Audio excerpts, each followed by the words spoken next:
তোমার সাথে আমার আলাপ হয় ফেসবুক থেকে। আমি সেভাবে চিনতাম না তোমায়।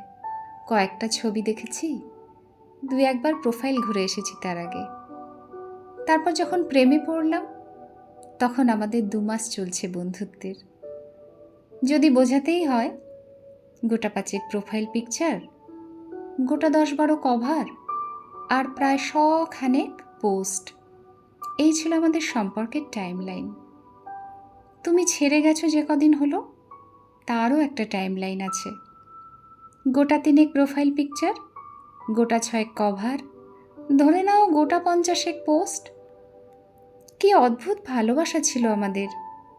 ছেড়ে যাওয়া, থেকে যাওয়ার টাইমলাইন সব কীরকম পাল্টে যায়। তারপর যেদিন আমি তোমার ব্লক লিস্টে যাই, সেদিন থেকে কত লেখা লিখেছি, কত পোস্ট শেয়ার করেছি।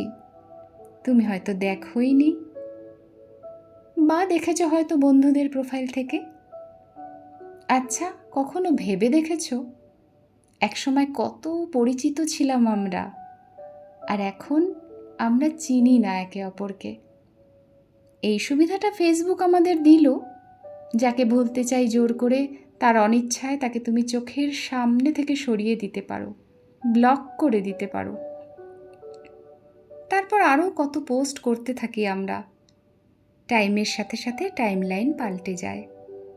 কিন্তু ভেবে দেখেছ কি, একসময় তুমি যাকে চাইলে নির্দ্বিধায় তাকে এমন পর্যায়ে ঠেলে দিলে আর কোনো দিন কথা হবে না।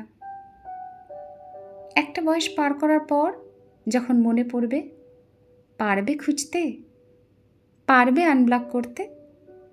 যখন লগ ইন বা লগ আউট করার ক্ষমতা, সামর্থ্য আর থাকবে না, একটা বয়স মনে করার পর মনে থাকবে আনব্লক করার কথা। শুধু এইটুকু বলার ছিল তোমায়, ফেসবুক থাকবে তো চিরকাল।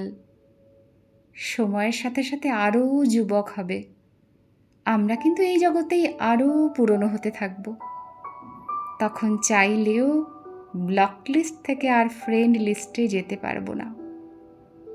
জীবন এরকমই, ছেড়ে যাও যদি তুমি চাও, থেকে যাও যদি তুমি চাও, ভুলে যাও যদি তুমি চাও।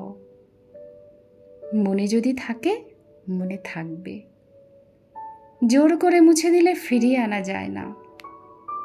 একদিন সবাই পাসওয়ার্ড ভুলে যায়, তা জীবনের হোক বা ফেসবুকের। তখন কিন্তু চাইলেও আর ফিরিয়ে আনা যায় না। সম্পর্ক না থাক, সংযোগ যেন থেকে যায়, ওটা রাখতে হয়।